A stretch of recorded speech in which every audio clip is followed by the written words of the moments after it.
A solenidade da Santíssima Trindade é a solenidade que nos compromete, que gera em nós compromisso de viver o amor e de viver o amor na história da vida.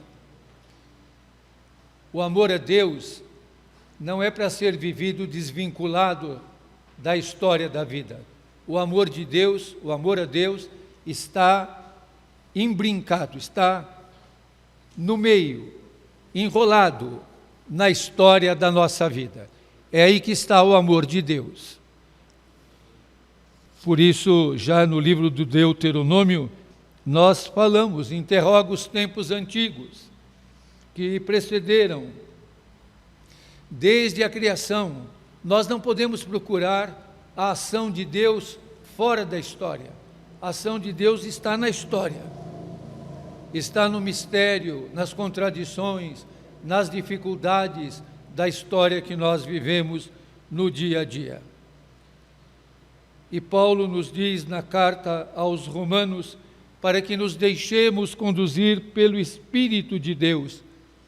Assim somos seus filhos e suas filhas, não para sermos escravos, nem para vivermos no medo, mas o espírito de filhos e filhas adotivos. Nós podemos chamar a Deus de Pai, Abba, Paizinho. O espírito que nos une e que nos faz testemunhar na vida o amor de Deus.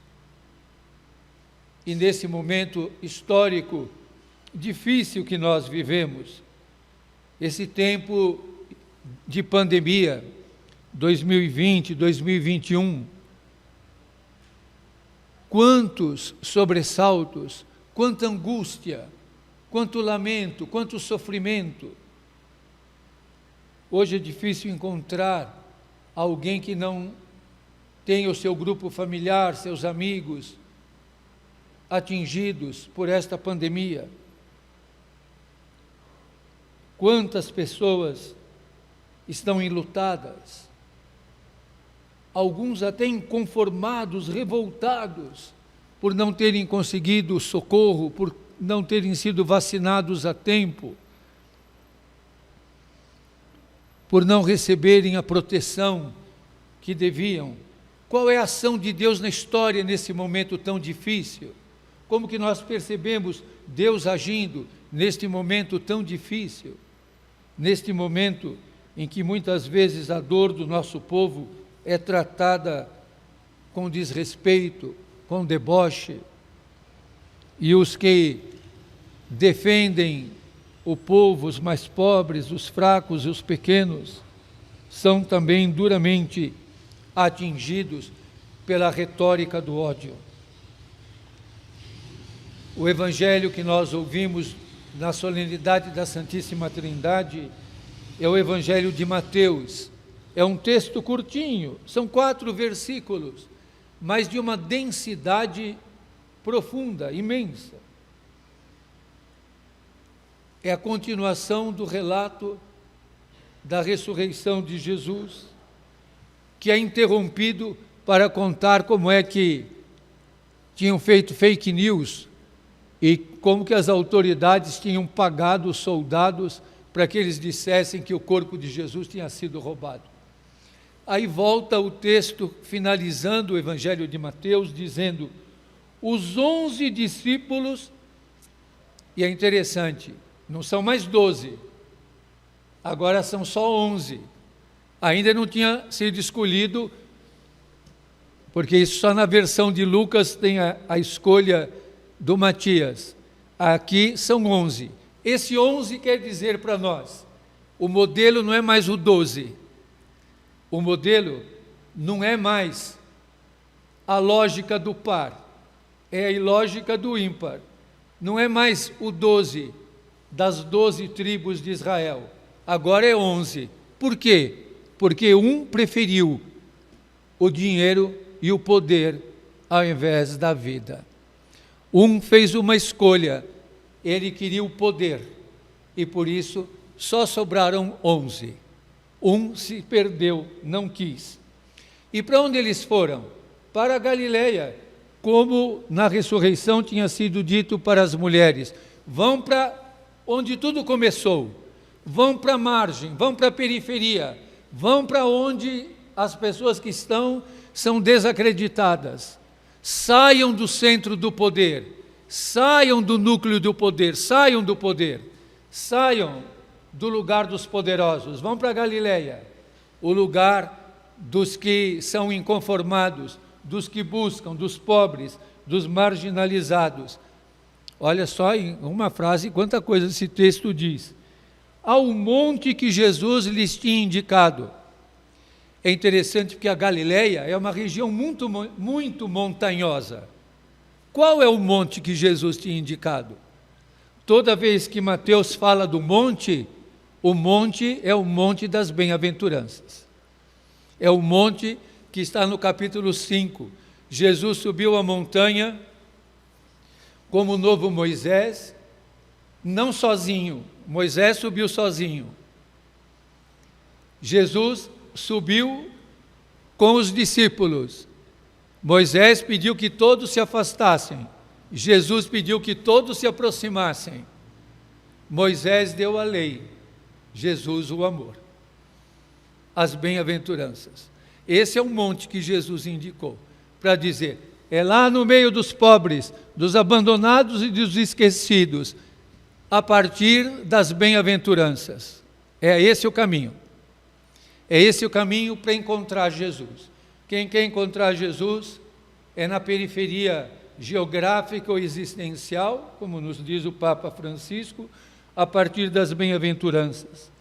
E quando eles viram Jesus, esse versículo é impressionante, prostraram-se diante dele, reconheceram a sua divindade. Ainda assim, alguns duvidaram. Do que eles duvidaram? Jesus pediu para ele, a partir da bem-aventurança, a partir da Galileia. Eles viram Jesus, diz, quando viram, prostraram-se, mas alguns duvidaram. Duvidaram de quê? De Jesus? Eles estavam vendo Jesus. Eles duvidaram desse caminho, do caminho desarmado, do caminho dos pobres e do caminho que passa pelo morrer. Eles duvidaram da sua própria capacidade, como nós também duvidamos de nós mesmos, pensando, será que nós seremos capazes?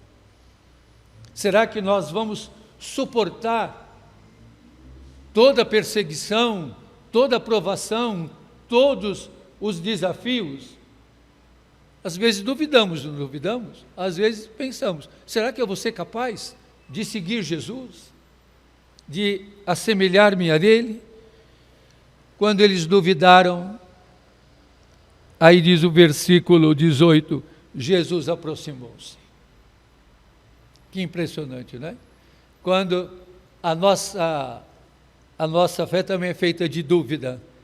Quando nós duvidamos, Jesus se aproxima. Jesus se aproxima e fala, e aí faz uma declaração bombástica. Toda autoridade me foi dada no céu e sobre a terra. Não é mais a autoridade do exército nem do poder. Não é mais a autoridade dos poderosos nem das armas. Toda autoridade me foi dada. É a autoridade do amor. Não é mais a autoridade do poder.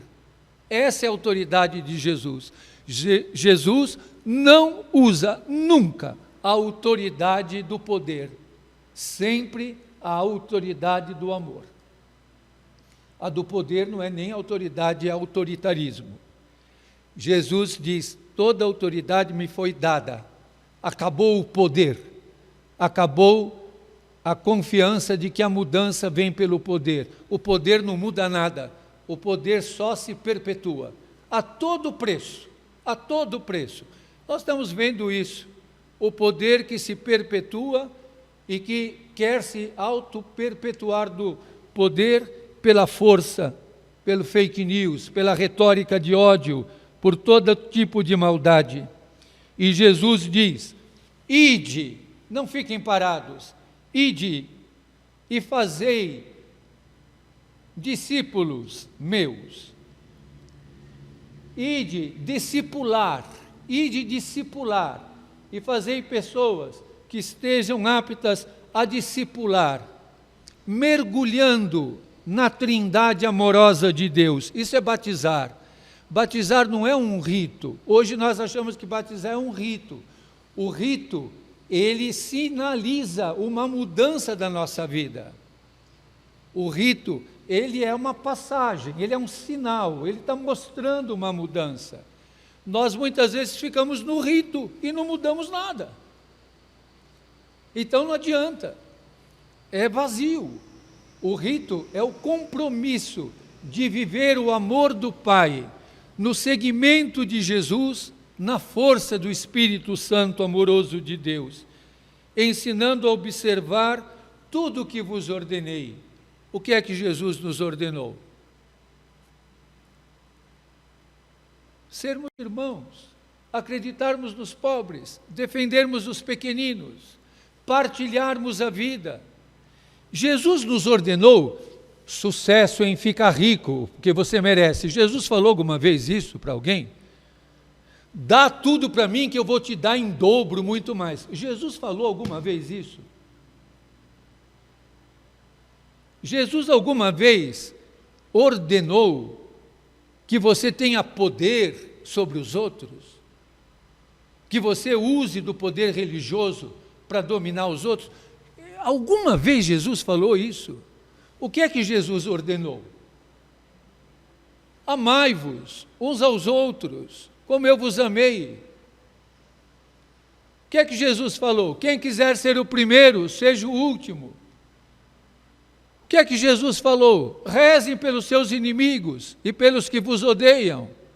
Olha que a lista está ficando grande, né? Mas rezamos por todos eles.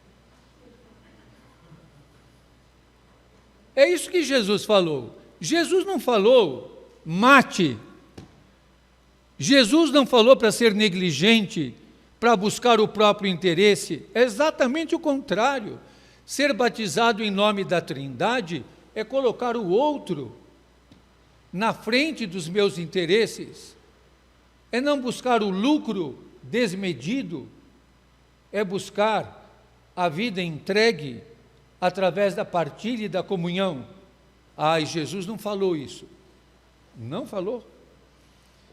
Jesus multiplicou os pães, sarou os doentes e os idosos, cuidou dos sofridos, perdoou a todos e todas, usou de misericórdia e compaixão.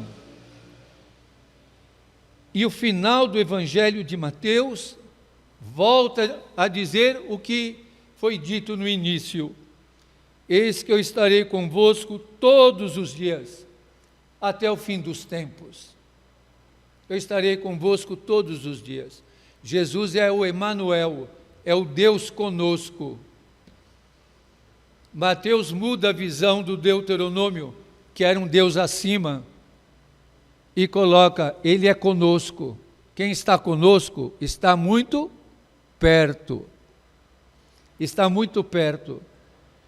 Jesus, que no Evangelho de Mateus, que é o Evangelho da infância, fala que Jesus é o Deus conosco, Emanuel, agora volta a repetir: eu estarei convosco todos os dias, não só no domingo não, todos os dias, eu vou estar convosco todos os dias, até o fim dos tempos, e quer dizer, até as últimas consequências.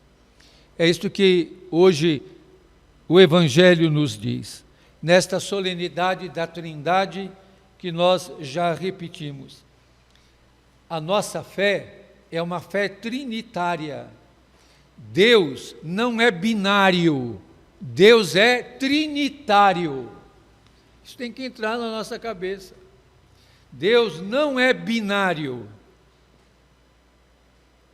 Deus é trinitário, isto é, aberto a tudo e a todos.